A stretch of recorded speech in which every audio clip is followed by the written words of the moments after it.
Hello, everybody. My name is Dan Turner, and I'm head of programming outreach for the Georgetown County Library. It's nice to see other library staff here today joining us,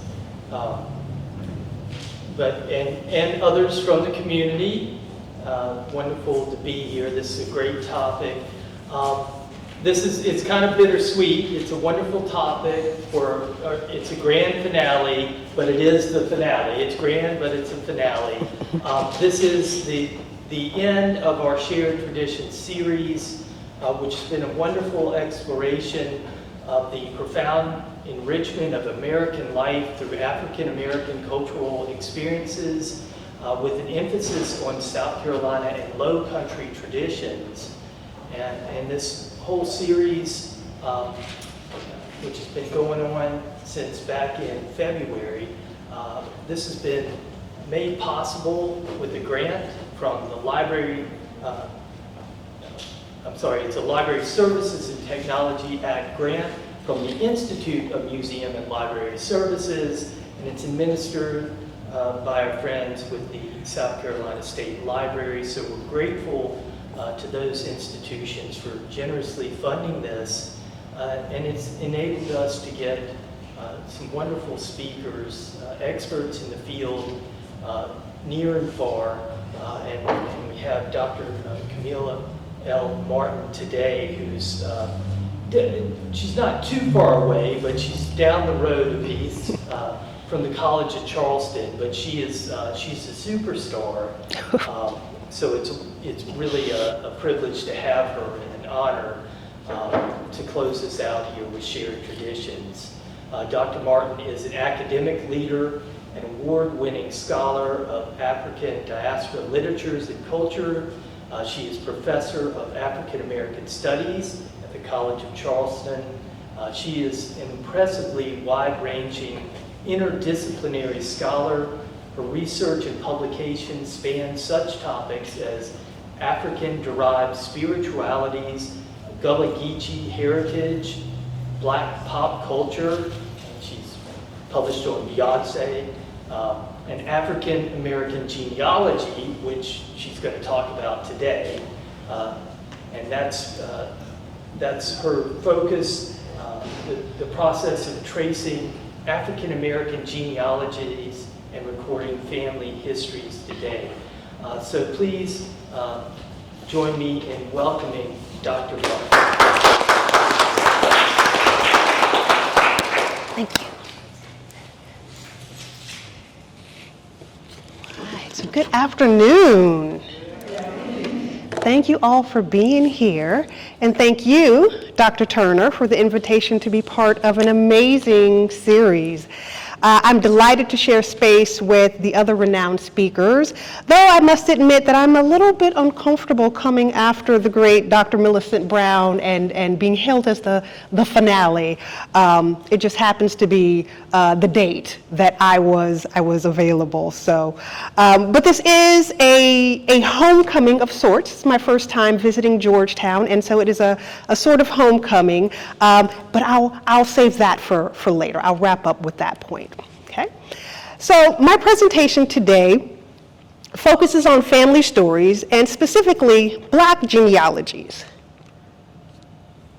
Right? And it's probably a surprise to no one that when we think about African American genealogy, it's quite a vexing thing, right? The intentional disruption and enforced anonymity of enslaved family lines leaves much to be recovered from behind the genealogical brick wall of slavery.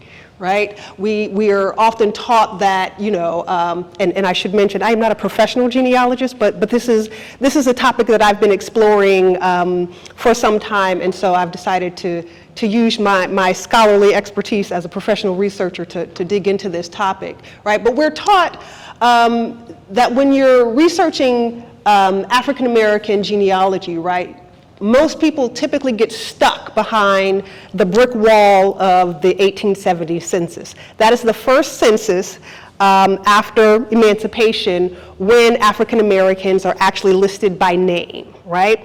And typically if someone can get to 1870, we're told you're probably not going to get beyond that, right? And so it becomes just lost in the ether, right? We're told that our histories, our genealogies are unrecoverable, right? But how then does a family descended from enslaved Africans preserve their lineage despite having an incomplete historical record, if having one at all? Historian David Blythe warns that the transatlantic slave trade, quote, has left in its wake an array of legacies that seem ever present yet out of focus, inaccessible, or expressed in fuzzy language, right? And I argue that the inaccessibility of one's ancestry, right, can be categorized as one such legacy that he speaks of, right? It's ever present and also unreconciled. So you may be familiar with the story of Ashley Sack, right? This is, I bring this up as an example of the creative ways that African Americans have been able to preserve their genealogy despite not having literacy, despite not always being in the written record, right? And so this is Ashley Sack, this is a story of an heirloom that was passed down, right? The story goes that Rose, who was an enslaved woman living in Charleston, South Carolina, with her daughter, Ashley. Ashley was about 9 years old when she was to be sold away from her mother, right? So before she's taken away, Rose gives her this sack. She puts in the sack 9 pecans, right? A braid of her hair, right, and this dress, right? And she sends Ashley off to her next owner, and they never see each other again. But Ashley is able to keep the sack, and she passes it down. So we have this heirloom that gets passed down through this family, right? And eventually, Ruth Middleton in 1921, who is the great-granddaughter of Rose, she decides to embroider the story, right? But my emphasis is on the story, right? We pass down these legacies, these genealogies, through the shared tradition of storytelling, right? And so this stands as one example of the very creative ways that African Americans have been able to maintain their genealogy. And if you're in the Charleston area, you can actually see Ashley Sack on display at the International African American Museum, right? So that stands as one example, right? So what I know for sure as a scholar of Black literary and folk traditions is that Black folk are inventive and creative, and spinning a tale has never been an issue for people of the diaspora. It's almost in our DNA, you might argue, inherited from the oral traditions of West African civilizations, right? The rise of Sunjata Keita and the Mali Empire has been retold for nearly a millennium by griots. The Asante of the Ghana define themselves through the story of Akomfo Anoche and the Golden Stool. And Queen Nanny of the Windward Maroons is legendary in our minds because the stories about her Obeah warfare, whispered through the bush of Jamaica, made it so. And Toni Morrison is the Black literary grande dame because she understood the folk and their lore and masterfully applied pen to page so that we might understand, quote, the slaves who were ourselves, to quote another literary mother.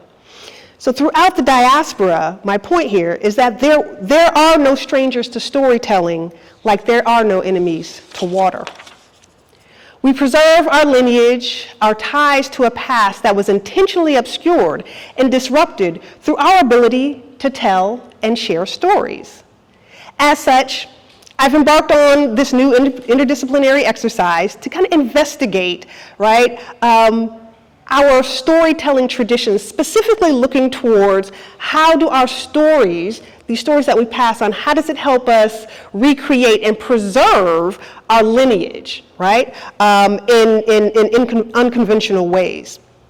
So today, I am both scholar and storyteller, right? These private narratives, I focus on stories that have been circulating through my own family, right? So I use my lineage as a specific case study, right? These private narratives reveal much that is publicly significant to American history, right? Lest we forget that African American history and culture are inextricably tied to this nation. Okay? I use knowledge of my ancestors' lived experiences, memorialized through family stories, to demonstrate how storytelling is both agency and resistance to the erasure of our lineage. Our stories are an archive to be mined, I'm arguing. And while these stories enrich my own understanding of my own heritage, what I hope to leave you with is the power of our shared tradition of storytelling to expand and reclaim our genealogy, to reclaim our genealogy and expand what it means to be a descendant of enslaved Africans, right? I am pushing back on this idea that our past, our lineage, is unrecoverable. In fact, I argue just the opposite, and I'm going to give you two stories. I'm going to focus on two family stories to show you how we can recover our genealogy through the stories that are passed down from our elders. All right, so the year is 1996, and I'm a rising senior in high school, right? I had always been the curious grandchild, asking my grandmother questions about her childhood in and around New Orleans, Louisiana. You see, I was a military brat, Air Force brat to be specific. And so I had moved around all of my life. And my awareness of the world was very marked by that international experience. And I had only recently, in 1996, had the epiphany that my family, right, my mama's mama and them, as they say, were actually Southern, right? Like Deep South Southern, a term I only knew in the context of the Confederacy, right? It was not a term I attributed to anyone in my family, right? But when we left military life and moved to Albany, Georgia, to be in community with my grandmother, a funny thing happened. My meals shifted from shake and bake and rice-a-roni to collard greens and red beans and rice and gumbo under my grandmother's hands. And I realized that I had to reckon with the fact that if she was Southern, as her cooking so obviously evidenced, then I must be Southern too. And this was like earth-shattering to me. I had never even thought about where I was from, because I was from nowhere. I moved around from town to town, lived in Japan, lived in Arkansas, lived in Nebraska, I was born in Detroit. I never had a sense of being connected to a space. And so this idea of being Southern like completely blew my mind, right? And so that's what got me started on asking all of these questions, right? And I started with my grandmother and her baby brother, my Uncle Benny, who happened to be visiting that summer, right? So someone suggested that I go to my Uncle Benny because he had been closest to my great-grandmother who had passed away in 1986. And within that year, so someone suggested that I go to Uncle Benny with all these bothersome questions, right? And from that, I sketched my very first family tree from the information that he shared with me. And I joined this new, and at the time it was a free website for people who wanted to do genealogy, Ancestry.com. Long ago, when it first got started, it was actually free. That's how long I've been doing this work, right? So my Ancestry.com tree was bare for many seasons before I began to make progress with all the available resources. But more than the records it led me to, the stories I pulled from my family have been an invaluable resource for studying African American history and culture. Now, I didn't know at 17 that I would pursue a career in higher education and become a professional researcher. Nor did I know that when I earned my PhD, that I could pursue my genealogy as scholarship, right? That was seen as somewhat taboo. You didn't necessarily do research on things that were close to you, right? You had to have that objective scholarly distance, right? So these were just two completely different ideas that I never thought to bring together, but I had always been juggling the two of them, right? So this light bulb didn't flash until about 2016, when I realized that I was sitting on a treasure trove of documents and stories from my hobby as an amateur genealogist. And it has been an unenviable game of what I call raconteur roulette, right? Storytellers, kind of gambling my scholarly reputation on hypothetical scenarios and following archival leads that may lead to nothing. Overthinking, right? The storyteller's word choice and tonal semantics to decipher meaning where none may exist, right? So I've been kind of just chasing my tail sometimes. Sometimes, right, it works out, but most of the time, I got nowhere, right? And there's simply no guarantee that even when I brought those two worlds together, that I would get to the truth of the matter, which isn't the point of my exercise, right, in the first place. But rather, the intrinsic value lies in answering the question. I think I was supposed to go a couple, right? The question, right, that I'm trying to answer is, how do African Americans participate in narratives about their enslaved heritage, right? We hear these stories that, some of the elders wanted to leave that in the past, and they'd have experiences and they'd never speak about them, right? And there are other stories where, when a family member passes on, and this actually happened in my family, the surviving family members, right, when this person who had this experience that they had been hiding this information from, suddenly, they spilling all the tea. And if you're sitting around and you hear it, then you're getting a mouthful, and you're like, but wait, but Grandma Agnes had no idea that wasn't actually her daddy, that you did this other thing, this happened. And so you get all sorts of information, right?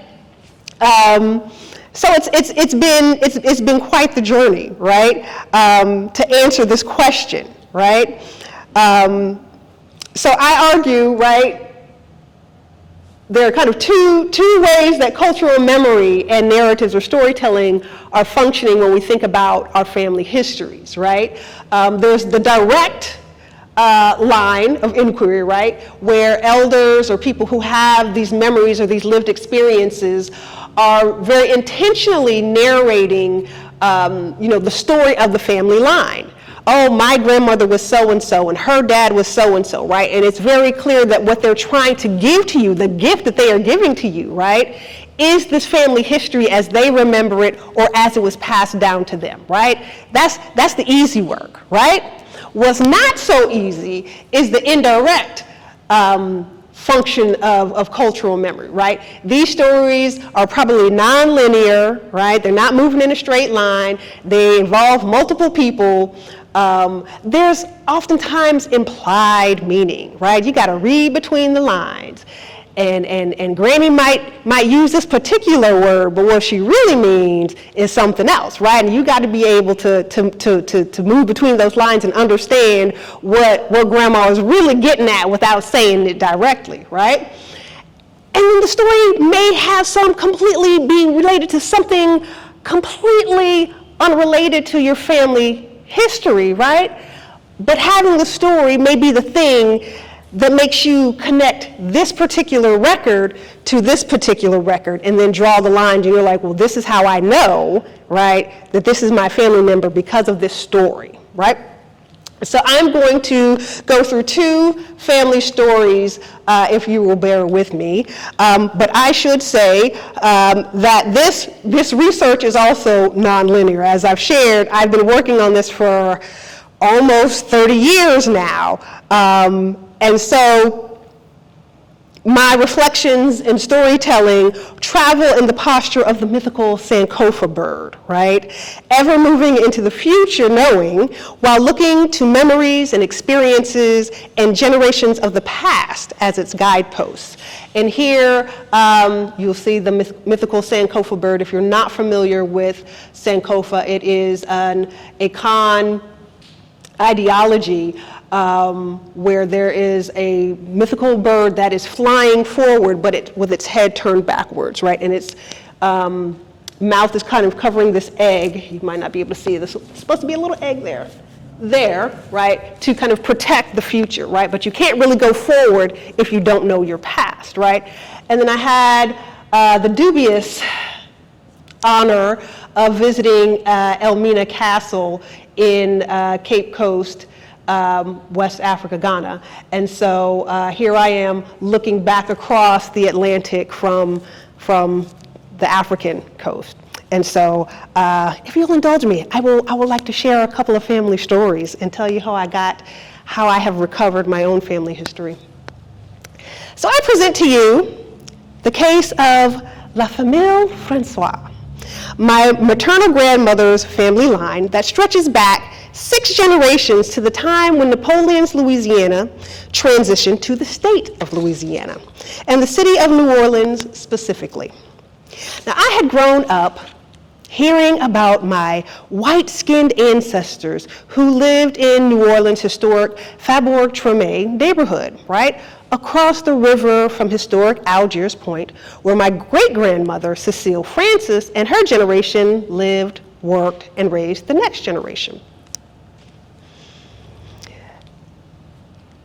It seemed that everyone in the Francis clan knows, but nobody can really speak in detail about how the surname changed from Francois to Francis. And trust me, I have asked every person in New Orleans that I know I'm related to, like, do you know how you heard anything, right? I've been asking everybody. Nobody seems to know, right? Other than, talking about the transition from being a French colony to being more Americanized, right?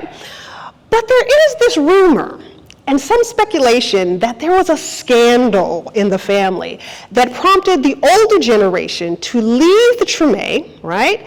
And their social status tied to Creolity, or the unique identity tied to Creole heritage in Louisiana. Now, the dynamic variations of this family tale, right, because everybody has a different version, right, and they're all important, they had one theme in common. They all insinuated that there were issues of class and colorism among the Treme Francois, right, and that this was the crux of the conflict that brought an entire river between these two family branches. Right? Now, the many times I sat informally, right, among my grandmother and her cousins when I'd have the pleasure of traveling there with her, I listened and observed their interactions with the intensity of Zora Neale Hurston. It confounded me, the way that they spoke of how them white-skinned Francois were somehow related to us. But they, the Francois, light-skinned, never came across the river, and they, quote, didn't fool with the Algiers Francises, right? But these women were not much beyond white-skinned themselves. Both branches, to my understanding, displayed phenotypical evidence of a recent white ancestor, of which one side seemed to be completely in denial about, right? So I thought better to leave that be. I casually observed in my notes that colorism was likely not the cause of the schism and the change in the name. So then, was it class or some other social stratification? And so with this kind of story that I'd been hearing since childhood, I decided to turn back to the archive to see what it would reveal. Now, initially, research through census and birth records confirmed that Cecile, my great-grandmother here, Cecile, yes, we called her Seal. We're going to call her Seal. She was the first generation of the Francises to be born and raised in Algiers, and her father, Sidney, and his siblings were born in the Treme, but by the time they came of age, by the time he marries in 1909, right, he is marrying, the document says Sidney Francis, right, and he and his new wife they're the first to be documented on the Algiers side of the river, right? I also followed up and found that that his father was Eugene, his grandfather was Joseph, and likely great-grandparents Jean-Louis Francois, FMC, free man of color, and Louise Francois, free woman of color, all who were born and raised in the 6th City Ward of New Orleans, also known as the Treme. Now, I've known the name and free status, right, of my 6th great-grandfather, right, his children and grandchildren, since about 2008 or so, though this liberated thread of our lineage had never been mentioned by anyone living at the time. All of the years that I've been asking questions, no one seemed to know, to have been aware of the fact that these people were free people of color, that they were not enslaved. This was news to all of us, right? But then I began to question, now how did that detail get lost in the scuffle of memory, right? I understood why I, Jean-Louis' fifth great-granddaughter, might not be privy to what amounts to, or as we're told, right, an anomaly in the grand scheme of the grand narrative about descendant communities, right? We're sold this tale about, our ancestors being enslaved and it being horrible, and, like that's just what it was, right? If they were in the Deep South, then it was horrible and it was abusive and violent, and very ugly, right? There's little room for conversations about how slavery looked different in different places and for different parts of the country, right? But that's the narrative, right? So in my mind, I'm like, okay, I understand why I didn't know, right? But if they were free people of color, why would that fact not have been passed down? I just thought that was very curious, right? And I knew Seal as a young child, and I even have an interview with her from 1974. She was 62 years old, and she reflects on her origins. That's the first question that she's asked. And she says that her father, Sidney, was a Frenchman and that her mother was of indigenous heritage. But nowhere in that entire interview does she mention that her ancestors were actually free Negroes, right? And again, this just confounds me. The me now, as I'm kind of exploring this as a scholar, like how did that piece get lost, right? So again, I'm digging, and I uncovered that not only was Jean-Louis a free man of color, but he was also a documented land and slave owner. Another detail that had been lost to time and memory, but was not necessarily unheard of in the racial milieu of New Orleans, right? So what we have here are two indexes from the notary's records listing Jean-Louis, right, purchasing a slave from Charlotte Lesasseur, the widow of Jean, that's a typo, it should be Tala, I found out, on March 18th, 1831, right? And then we have a second record where we see Jean-Louis, and the transaction is the emancipation of a slave. And so I'm thinking, okay, well, so he's a slave owner, all right, that's, I don't know how I feel about that, but in my mind, I'm still trying to figure out, well, how did he get free? And so when I went to follow up on the second record here, what I thought I was going to find was Jean-Louis' manumission papers. I thought I was going to find out the moment that he was actually set free. That's what I thought I was pursuing. But to my surprise, and here we go, here's what the record says, right? There's one person listed, Jean-Louis Francois. I'm thinking surely this is him, this is how he became free. This is the moment that he becomes free in 1835. So I tracked down this record. And what I find completely blows my mind, right? And so I have a petition here for the emancipation of a slave, but it is not Jean-Louis. I'll read to you. Jean-Louis, the petitioner, respectfully swears that he is the owner of a Negro woman named Louise, age about 30 years. That the said slave, not only during the 5 preceding years, but has always had an honorable conduct, that she has never run away, never committing any robbery, and never been guilty of any other criminal misdemeanor, but on the contrary, has rendered faithful and important services, and has always behaved in the most respectful manner towards white persons. That in continuation of the aforesaid services, and owing to the good conduct of said slave, your petitioner is desirous of emancipating her from the bonds of slavery. This petition is signed, Jean-Louis Francois, not an X for his signature, which tells me that he is literate. He is signing this page himself, right? So again, the wheels are turning, we're already figuring things out, right? But if I could express my visceral reaction, in cinema, you would see me sitting on my couch, mouth agape, and you'd hear a guttural moan echoing through the space. My eyes are wide, staring at the screen as time slows down and the scene cuts into a fast-paced flashback sequence where all the puzzle pieces I'd been collecting about this family group over the last 20 years. This is a discovery I just made in September of this year. All the puzzle pieces I'd been collecting about this family group are configured seamlessly to provide with brilliant clarity an image of a free man of color using his wealth and privilege to secure the freedom of his family. The archival evidence reflects that Jean-Louis purchased and later wed the enslaved negress Louise. Birth records substantiate that Louise gave birth to a son, also in 1831, and he was baptized as Jean-Louis Francois, right? Not necessarily the second, but he takes the father's name, right? So here's his birth record. He's born December 21st, 1831. Parents listed as Jean-Louis Francis. Louise, she goes unnamed because she is enslaved at the time, so she does not assigned a surname, right? So,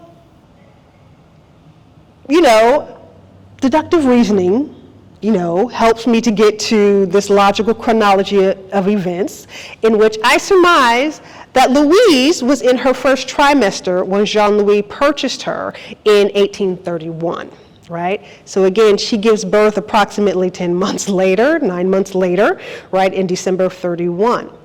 Right, he holds her, as the petition says, for five years, right? The petition to emancipate was submitted in October of 1835, right? The court then grants the negress Louise and son, Jean-Louis, their freedom in November 16th, 1835. And I also have that record, right? So we have the enslaver, Jean-Louis Francois, Louise and Jean-Louis Francois Chita, or the younger, if you will. And so unfortunately, Jean-Louis the elder, he passes away in 1845, but because he has wealth and privilege and properties, right, there's a whole succession process to establish what's going to happen to his estate. And those records have been maintained. And so I had the pleasure of going through many of those pages, written in, some in French, some in Spanish, some in English. But what I found was an official affidavit from the Archdiocese of New Orleans, which is why I have St. Louis Cathedral posted there. Right? And what it says is that on December 24th, 1835, approximately a month and some change after she is emancipated, Jean-Louis marries Louise, right? And the church also legitimizes the son born to that union, who was about 5 years old. And I have to shout out my friend Carrie Bray, a former French teacher who did the translation of this particular document for me, right? So Jean-Louis and the formerly enslaved negress Louise produced 4 more children to their union: Philomene, Marie Victoire, Joseph, who is my direct ancestor, and Josephine. Their descendants remained free until everyone was free through emancipation, right? They lived in a house on the 1400 block of North Pierre Street, one of the properties owned by Jean-Louis. They lived in that home through the turn of the 20th century, when Jean-Louis' grandson, Eugene, passed away. Now, I was nothing less than incredulous to rediscover the story of my family's free status, and that it had not been a story to pass on. Like, how is it that we are in 2025 and this either got forgotten or it was never told to the descendants, right? And I was very much in my emotions about that, right? But then I had to just step out of that for a moment and begin to think more like a scholar, right? No living elder that I had talked to or recently reclaimed for his cousin had any familiarity with Jean-Louis or Louise. They had no idea that they were free or that Louise had been enslaved, right? But I did find a record of Eugene's firstborn daughter. Her name is Louisa. And so I began to think, okay, well, was she named in honor of our formerly enslaved matriarch? And naming traditions make this likely, but we just don't know, right? And as I stated at the start of this presentation, my goal is to critically examine how African Americans remember and participate in narratives about enslaved ancestry. And for the Francois, neither the narrative about Jean-Louis purchasing the enslaved woman who was carrying his child, nor the simple fact that that act secured the freedom of all of the generations to come after that, right? None of that was memorialized as our origin story. And what intrigued me more is the disremembering, right? The lack of participation to ensure that their lived experiences and triumphs over racial oppression were shared among their descendants. Scholar Karen Fields, a historian, informs us that nothing is more fully agreed upon than the certainty that memory fails. And as researchers, we bind ourselves to skepticism about memory and to a definite methodological mistrust of rememberers who are our informants. We are fully attentive to the fact that memory fails. But is this a case of memory failing? Did the details of the Francois family origins succumb to the flightiness of a descendant's cognitive decline or lack of curiosity? Rather than memory failing, I ponder if the memory was intentionally redacted. Have I stumbled upon the secrets of reluctant storytellers, people who were reluctant to, who lived through this experience and were simply unwilling to tell their story? Then it occurred to me, did the children born to Louise even know that their mother had once held enslaved status? Did they know their father signed a bill of sale and took ownership of her as chattel property, right? It's feasible that Jean-Louis plotted to secure the freedom of his lover and their unborn child, and then never broached the subject again, right, after that family was made whole, right? Did they choose silence is kind of the question that I'm grappling with. And, at the end of the day, we will never know, right? But it's probable. But what I do know, and because I want to get to the other story, right? So circling back to the story of the elders, right? I'm arguing, right, that this so-called this rumor, right, that there was some scandal that split the family, right, and that it had something to do with colorism, right? I feel like there's always a nugget of truth somewhere in these stories, right? And so I'm wondering, because what I also know is that even though he died in 1845, he was paying for a private tutor for his children. They lived a relative life of privilege, right, while everyone else, many people around them were still enslaved, right? And so I'm wondering if that story really is a remembrance of some awareness of social stratification between family members. And so I'll move on, but I think it's really interesting to think about, again, how this unrelated topic, right, we're talking about the change in the surname, right, and there are historical acts that help us to contextualize that as well, right? But there's this story that's circulating through the family about there being some scandal. And so, I'm just playing with this idea, and again, never get to the truth, right? But my point is to demonstrate how even through this very mundane story, right, about social class and colorism, right, it gave me something. It gave me something to follow, a thread to follow to get to what eventually I discovered, and in some ways I can make it make sense, right? So we'll move forward, right? So now I promised to return to my point about this being a homecoming of sorts for me, right? So the second story I've been investigating is from my father's side of the family. In 2009, my Aunt Debbie and I reunited after a lifetime of being estranged from my father's side of the family. She came to my home, we sat on the stoop, and she told me all of these tales that she had inherited from her elders about the family, right? Many of whom had passed on, so I had to get what I could from Aunt Debbie, right? She told me about this photograph of one of our ancestors, a woman who had been recognized for being the first registered midwife in her county or something about being a midwife, right? She wasn't quite sure what this honor was, but there was this photograph, and she described the woman as being dark-skinned, wearing a black uniform with gloves, and like this bonnet or some sort of hat on her head, and she couldn't tell me the name or the location, but she beamed at the thought of her grandmother's grandmother being honored in such a way. And I noted that description, that this woman would have been 4 generations before me, right? So in 2012, I met Cousin Valerie in Pittsburgh, right? She's actually the first cousin of my grandfather on that line, though she was a much younger cousin, right? She had the privilege of caring for her grandmother, Laura Lizzie, who you see there on your right, Laura Lizzie, through an illness, and she listened intently to the stories that Laura Lizzie told of her parents, right? And so Cousin Valerie told me about the Cooper sisters, right? So we have Laura Lizzie and my great-grandmother, Pearline, that's a misspelling, Pearline Cooper, both who were born in Georgia, but they were very close. They ended up moving up to Pittsburgh and raising their families there. But she told me that they were the children of Pero Cooper and Christiana Clemens or McClellan, who are from this rural area in South Carolina called Kingstree. You may be familiar with that, right? You may have heard of it, right?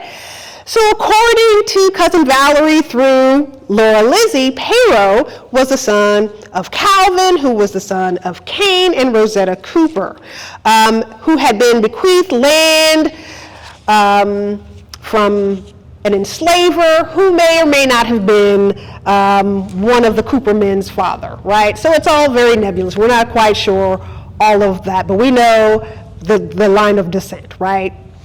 They had been enslaved, according to Laura Lizzie, on Troublefield Plantation, and like my mouth fell open. I'm like, you know the actual name of the plantation. Again, remember, I was not born and raised in the South, so the idea that you could actually call out the name of the plantation that your people were enslaved on, that like completely blew my mind, right?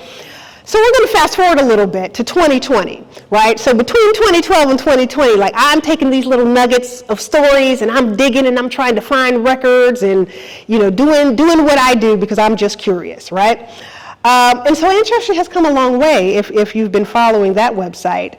And in my pandemic boredom, right, we were all locked away, I returned to the platform to pass the time, right? It took years to sort through the scraps of memory that were embedded in both Aunt Debbie and Cousin Valerie's story.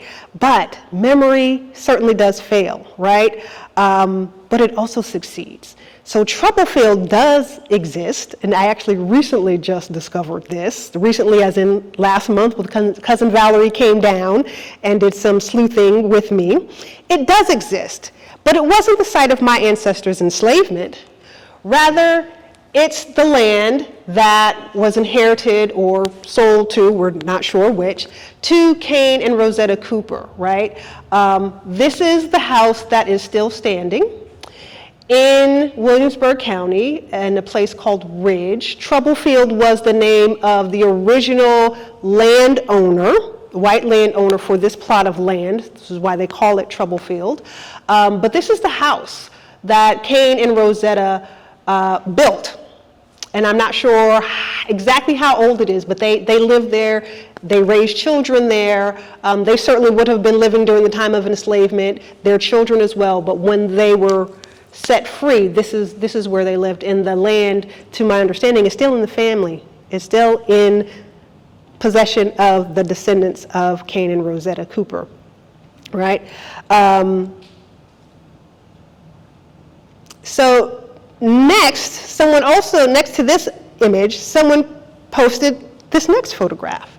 And as soon as I saw it on Ancestry, I knew that this was the photograph that my Aunt Debbie, who also sadly passed away in 2020, so I never got to show her this, but I knew that this was the picture that she had described, right?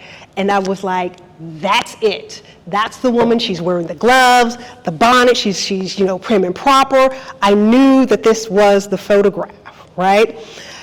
So I had this, and again, it took me 11 years to get to this. And I'm still searching, because I don't really even know where the picture came from, but I know at least who it is and where she was from, right? But Cousin Val continued, right? So we know Peyro's part of the family, right? But she continued. Christiana Cooper, his wife, was the daughter of James Clemens, or McClellan, we're not sure, and Rose McCullough. And they were born in Georgetown, South Carolina. Christiana was born, we think, Christiana had been orphaned when her mother died in subsequent childbirth, and her father, James, right, had been kidnapped from the plantation by Confederate soldiers during the Civil War and was never seen again by his family. Now, we think that Christiana was born around 1858 to 1861, somewhere around there. And she was young when she was orphaned, but at some point, she had the presence of mind to remember and pass down the story of her parents so that future generations would know them, despite there being no written record of their lives. And even through the horrible disappearance of James, who again, no one ever saw again, she kept his memory alive through her storytelling, right? And through that of her granddaughter and great-granddaughter and Cousin Val, right? So that his fourth great-granddaughter would know and be able to speak his name when she was invited to speak in the city of his birth and disappearance. So as I mentioned last month, Cousin Val came to South Carolina and visited Kingstree. She talked, Cousin Val is very friendly. She's retired now, and she was like, I'm coming down here from Pittsburgh, I'm gonna talk to the people. And she found her way to some Coopers in Williamsburg County when she went to go, she just wanted to see Kingstree, and she started talking to people, and the next thing you know, she was at Troublefield, and she was talking to these distant cousins, and you know, it was just a very happy reunion. And so, you know, we're continuing the work of trying to put all of the pieces together, right? She had returned to Troublefield, right? And one of the things that she sent me before she returned to Pittsburgh is a picture. So this is Peyro and Christiana Cooper, right? It's a very old photo, but she was able to recover this and she sent it to me. And it's the first time, and again, this was literally like last month. So I'm still just kind of blown away that there's actually a photograph of them that exists. And so these are my fourth great-grandparents who were from this area of South Carolina, right? So memory also succeeds, right? The small scraps of memory that I've been collecting from my kinfolks are the reason that I've been able to succeed in cultivating a family tree that continues to bear fruit, even just as recently as last month. So no single experience of slavery fits the many splintered family trees created by its complex history. And through an intellectual engagement with family stories and genealogy and artifacts, I am excavating the lives of the Francois and the Coopers to compose a new narrative wherein the effective and factual and speculative, sometimes, complexities of collective memory and storytelling are made coherent for the next generations. This is an act of recovery, right? A metaphorical necromancy in which I raise my black dead in words and records and memory to disrupt the forced anonymity and complicate what it means to be a descendant of the enslaved, right? The shared tradition of transmitting family stories creates new and exciting, while not unchallenging, opportunities to understand how African Americans imbibe the spirit of the African griot, narrating their identity and their genealogy despite the oppressive systems of slavery and racism. It identifies how having an enslaved ancestry in a society that privileges the written word has not prevented a historically underrepresented group from actualizing and celebrating their family's contribution to the American tapestry. It intellectualizes the archival silences, to insist upon their value in understanding how Black folks used memory and storytelling to account for their ancestry when America was intent on its erasure.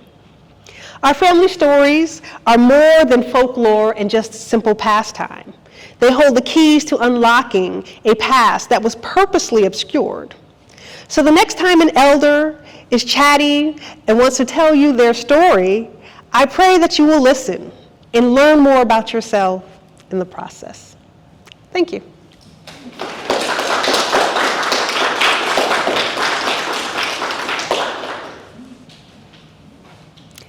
I'd be happy to take some questions if we have a few moments. Yes? So, I was the one growing up that used to sit around the elders and... Yes.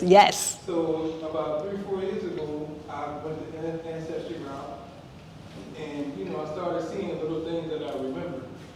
But the one thing that bothers me is, it said my genetics was like 80% African.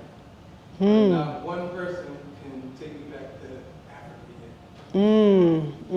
I have seen connections back to France, and I know for a fact of Native American connections that people try to kind of block me out, but even my family that is from the plantation right out here, nobody can tell me back to Africa. Why is that like that? Well, again, I think when we're thinking about memory, it may not be that they can't take you. It may be that memory is no longer with them, right? But the DNA doesn't lie. If it says 80%, But that's why I'm concerned, because I don't went back like 4, 5, 6 generations, and as far as I can see, what we do know about South Carolina specifically, right, is that they were bringing, as they called them, saltwater Africans into the state even well beyond when it was illegal to do so, right? And so again, thinking about memory and storytelling, if there was someone perhaps that you've recovered, right, in your research that came in off the boat, right, if it was illegal, no one would have been talking about the fact openly. They would not have been talking about the fact that this was an African that they had just pulled off the water, right? Because it was illegal, and so there was some silences, right? But you have to tease out those silences as well, right? So if the DNA is telling you this thing, right? But the documents are saying this, right? Then I say investigate that silence. What would the silence tell you? Why would someone be silent about that particular fact, right? And it may not get you to the truth of the matter, but it may help you understand, right, what was happening in that community, what was happening at that time period, so that, the fact that someone may have been a saltwater African, if that was kind of kept underground and on the hush, then there are other ways to explain why that silence may be there. Yeah, thank you for that. Thank you for sharing. Yes, ma'am. Do you have any tips to get around that brick wall? I would definitely say talk to your people. And we have to be inventive when it comes to our heritage, right? Like I feel like with the Francois, I lucked up that they just happened to be from New Orleans, because New Orleans keeps records like nobody's business, right? So I happened to be able to go back, but it took a lot of work to get there, right? I would say definitely talk to anyone, and we're in a very interesting place right now where more records are being digitized. When I first started this, when I found Jean-Louis's name in 2008 or so, like none of the records that I'm able to pull now were even online, right? So if you've been searching and you've stopped for a while, like go back and see if there are other records. I think particularly for South Carolina, we know that there are a lot of records, but they're not all maintained in one place, right? So I would definitely exhaust the records, right? Exhaust the archive. But what I also know is that, you know, you may not be able to trace your direct lineage, but also research the people around the place where they may have been living, right? Like the neighbors? Neighbors, right? Look at the census records if you can trace them. You know, a lot of people would, you know, if they decided to stay after emancipation, stay in the same area, you may find other family members on different census records from the same area, right? They may have been living down the street or 2 streets over, right? So you also have to explore the community that they were in. And so that may help you, you know, find another name or find a relative that may, you know, if you follow them, then maybe, you know, if they migrated somewhere, then you may be able to figure out how your person got to wherever they are. So you just have to be inventive. But I would say ask questions, talk to the elders, exhaust the archive, right? But then also, you know, there are more WPA narratives, there are more, you know, audio recordings from people that are accessible now. And I haven't even begun to explore all of that, but I know they exist, right? And so it can be tedious, right? But go through that stuff to see if there's any mention of the place where your people were from or a surname that might connect you, right? So you may find them, you know, in an indirect way by looking through, you know, looking for relatives with the same name or from the same area. You just have to be creative. Gotcha. And one other question. Sure. Follow-up question. Any other resources, online resources other than Ancestry? Yes, absolutely. FamilySearch.org. Actually, right now, I think they actually have better records than Ancestry, and they are completely free. Okay. FamilySearch.org. Free. It's hosted by the Mormon Church. And yeah, they've got the corner on the market if you want free access. FamilySearch.org. Comment to answer your question. My cousin who lives in California, and we've been kind of doing these things.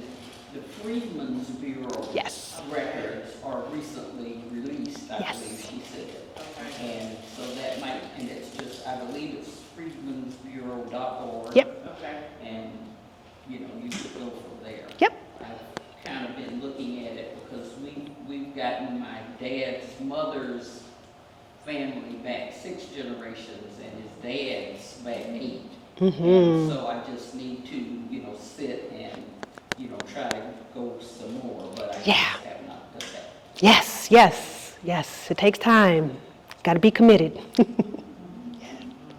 When they had the letter up there and they were saying that, you know, she should be free because she's deference to the right people and all, I guess you just have the letter, so you don't really know, like, what actually happened or if that's true or, like, or what do you think, like, seeing a letter like that and they're using that as a reason? Well, I think a couple of things. When I saw the letter and it said the enslaved negress Louise, I already knew who Louise was. I already knew that they ended up being married and that's who he had children with. So immediately, you know, I think, but I also know that free people of color in New Orleans particularly were often using their privilege to purchase enslaved people and emancipate them, right? It was a form of resistance, right? It was social justice before that was even a catchphrase. So I know that was happening, right? When I read the letter, I thought to myself, and if we can go back, because let's go back to the letter, because there's a mark. So see where it's crossed out? It says the slave Louise, and he crosses that out, and he says, a Negro woman named Louise, aged about 30 years. And I've been pondering that for a moment, right? And I was thinking, again, these silences and the things that aren't being said, right? I thought that, you know, by saying he owns the slave Louise, it seemed familiar, right? And if he's trying to cover up the fact that he's had this relationship with this woman, and that the child, not that that was unheard of, right? But that he's doing this as a way to resist, right? And to reclaim his family from the clutches of slavery, then he does not want to strike a familiar tone. He doesn't want to give away anything that would endanger, right, the judge's willingness to sign off on this, right? Because it does go through the court, right? So that's what I initially thought.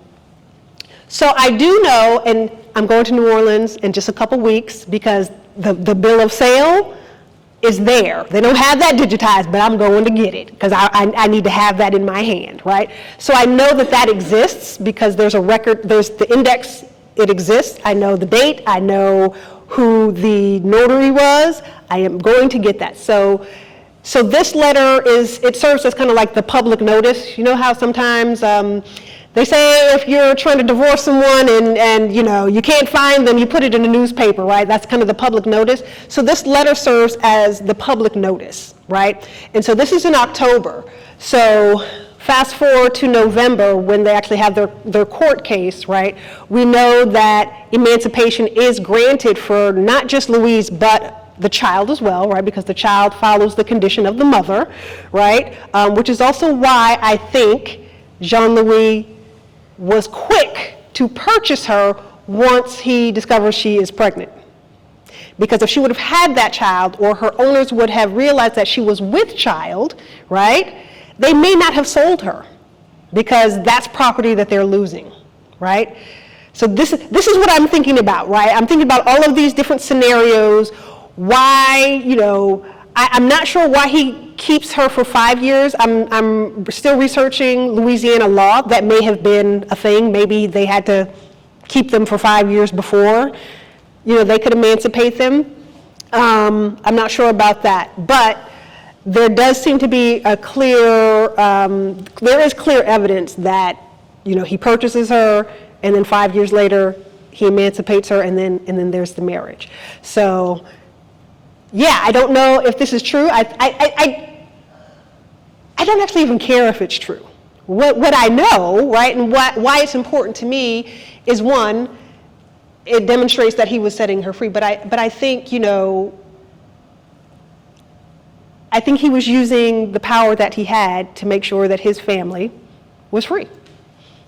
That's what it means to me. So whether or not, and we, the Black community, there's a whole, because I'm a literary scholar, right, there's a whole tradition of trickster narratives and characters in our folklore, right? It's like how we get over. I'm thinking Jean-Louis is being quite the trickster here, right? He's writing because he's literate, because he understands, because he's doing business with these other white men in Louisiana. He understands that this is what he needs to do. This is the stance he needs to take. This is what he needs to write in order for her to be free, so he can marry her and their child and their family can be made whole, right? And so I think he does what he has to do. Whether or not it's true, this is what he puts on paper so that he can grant her freedom. The name is what's crossed out? At the very top of this paragraph, it says the slave Louise, and he crosses it out, that phrase, and then rephrases it as a Negro woman named Louise, aged about 30 years. And they were probably together at least 5 years based on this. Yes, I would imagine that they may have been together prior to his purchasing her. That would be my guess. And the story about the kidnap, is that just passed through the family? Or Yes. I haven't. 25 or 35? Yeah, I don't have any more information. That's one that I'm still exploring. But that was the story that Christiana passed down to her children, and then they passed it down, and it landed with Cousin Val, and she told it to me. So now I have it. And there wouldn't be any record, or No. it was probably just dumped somewhere, or who knows? Yeah, don't know. But I'm grateful that I have his name, even if I don't know anything else about him. I have his name. I can say his name. Yes. I have a question. Yes, ma'am. I've been doing a lot of research. Yep. And There's a family member, well, his name is Mac Wilson. We think that he got burned up, and but I'm not sure what year, but it was right here in Georgetown. Mm-hmm. You can't find no information on him. I'm just wondering what resource that you can go to maybe see if they can find anything about. I don't know how they would have posted it in the news, whether it was a black person or a Negro died, or where would I go to find information on him? What year do you think this happened? Well, I'm thinking it had to have been in the either late 1920s. That's what I believe. So if it's not, and I'm assuming this is racial violence, he's I'm burned. not sure what happened. Okay. Well, I would suggest investigating cases of racial violence, any lynchings or that sort of thing that may have happened in the time frame that he died. We know that the Klan was active. I can't speak specifically about Georgetown, but generally speaking, right? We know that these things were recorded in papers. We know there are photographs of horrific violence against black bodies. People didn't think twice about publishing these things, not because they were sad that a black man died, but it was, they were more celebrating and, we're going to make an example. And so you may look to the newspapers to see if there is any mention, and it may or may not say the name of the person, but you may be able to, kind of triangulate the time period and the circumstances, and then kind of say logically, this is probably the person I'm searching for. So I would, just on what you said, I would explore, newspapers, and if you know any other person that may have been connected, if you know any other stories, maybe he was working for a certain person, white person, or if there's any other name that you can pull, that you can help to put into the search to see if that name comes up with an instance of racial violence. But just based off of what you said, if it is that sort of incident, it may have been recorded in newspapers, it may have been recorded in, private papers of people, prominent white men living in the area. It may exist in other locations, if not in the newspaper. But when we're thinking, you said 1920s, I'm thinking, there are a lot of photographs. So from that sort of thing happening. So So the newspaper you would go to, that would be something that's in the digital library.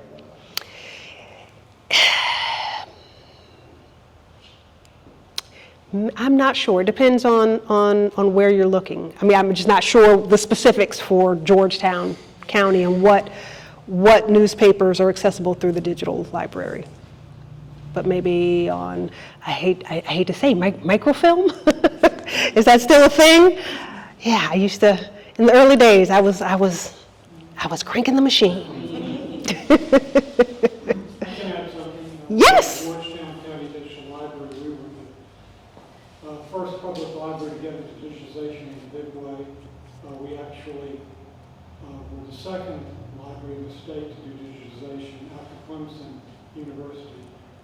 We helped the College of Charleston establish the Low Country Digital Library through a grant application that we'd already gotten to the Gaylord and Dorothy Donnelly Foundation in Chicago.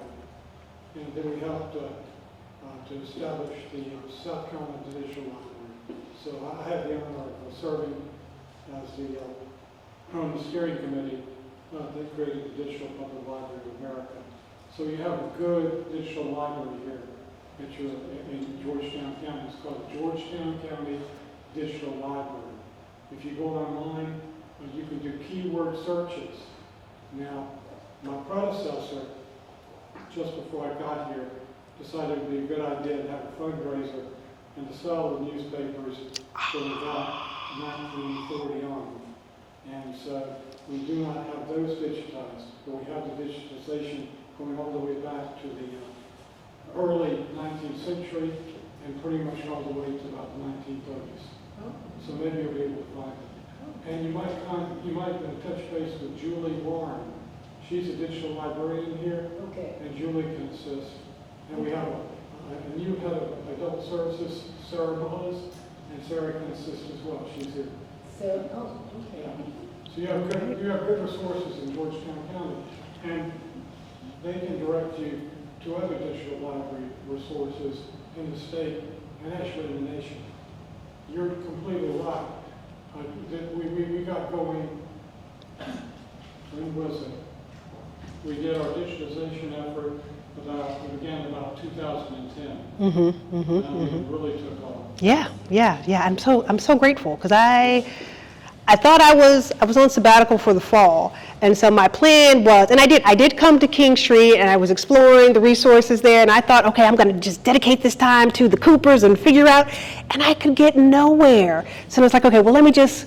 Take a look on the Georgetown County Digital Library side. Yeah. Do keyword searches. Yeah, I'm getting there. It's just, there are a lot of children, there are a lot of branches of Coopers, and so the issue is trying to figure out exactly how ours connects, but it's just kind of untangling all of the lines there. Yeah. Those that were in Pittsburgh, did they work for the steel mills or anything, or did they enjoy going to Pittsburgh? My grandfather, who was raised there, he actually owned a concrete and construction company, so he was a businessman. They say that he was responsible for kind of paving most of Pittsburgh, right? He was born in around 1917, and he died in '84. And so when they talk about the modernization of the city, apparently his concrete company was responsible for a lot of the buildings and whatnot. So, but I'm not sure about the other relatives that were there. That's a good question. Yeah. And you found a video interview too with some of the lady from the 70s, you said? Or? My great-grandmother, yes. So her son, my Uncle JB, he was in college at the time, and the Detroit Public Library, they were doing some sort of folklore program, and they were inviting people to do interviews about recipes and whatnot, and so my uncle decided he was going to interview his mother, and so that's the tape that and he did share it with the families, and I've heard it since I was a child, and now I have my own copy, and I have digitized it. But I go back every few years just to listen to it to see if there's something else there that I maybe didn't pick up on the first time. But she starts and she talks about her heritage and growing up in New Orleans, but then the rest of it is her gumbo recipe and all the things that she ate and she cooked in New Orleans as a young person, and so it is treasured for a number of reasons. The gumbo recipe is on that tape. Yeah, thank you for that question. One more question. Sure. Is there any other way to track back record of, I'm trying to word my question that way. Okay. Is there a way to track back record of slaves being sold and bought? It depends. Slave masters actually making children with them? Yes and no. Was it common that enslavers would acknowledge any children they begat by black enslaved women? That was not common. However, I have seen cases, none in my family, right, my research, but just kind of other records and other research I've done over the years where, there may be mention of it in that slave owner's papers, right? If the family, particularly South Carolina was really good, South Carolina and Louisiana were really almost obsessed about keeping records, right? And so these enslavers would document all of their enslaved people, when some of them, when they were born, when they died, who the parents were, right? So when they would sell them, right? But it's kind of hit or miss on if you can find them, right? So I know that, at the College of Charleston's library, we also hold the South Carolina Historical Society's papers, and a lot of slaveholders' records, personal family papers are there, right? And so you can look in those and you can track them down, right? But I don't think that there's kind of this central place, like if there's a particular slaveholder, it may take you a while to find where their papers, if they exist, where their papers are held. And then it's going through the actual papers to see if there's any mention, right? Because some of them kept those sorts of details in their records, and in their bills and their ledgers. Some of them did not. So it's kind of hit or miss. And again, specifically, if they sired any of those enslaved children, I think that's probably a tougher find. But occasionally, they may have made note of it. And you said that was called the South Carolina Society, yeah? South Carolina Historical Society. Their papers, their archives are at the College of Charleston's Addlestone Library. They're special collections. Okay, because I have a document where another one of, my great-grandfather, where, and I'm assuming this was the slave owner, gave him all this property, and I have the name of that slave person. Where would I find information on him? I mean, On the enslaver? I'm assuming he was a slave owner. Oh, well, if you have a name, Yeah. you have a location. Do you know where the property? Yeah, right here in Georgetown County. Oh, yeah. I think that's just a matter of doing some research. I'm sure if you have that name, I'm sure you can probably somewhere track down who this person was and where their property was. Yeah, Yes. would you do that on Ancestry.com or? If it's Georgetown County, I would say see what's in the courthouse. What in the courthouse records, right? Because if he sold land or he owned property, there should be property records somewhere in the county. I have that. Okay, so you have the actual property record. But what I'm saying, I'm trying to find out if I can find additional information, because I'm trying to find out who my great-grandfather's parents were. Okay. And I'm trying to find additional, but I do have that document. Okay. The property and the amount of property that was given to him and all of that. Okay, but I would go further, like see what other property, because if he sold this or gave this property to your ancestor, then he probably owned other properties too, right? And so my thinking would be, let's create a list of all the properties he owned, right?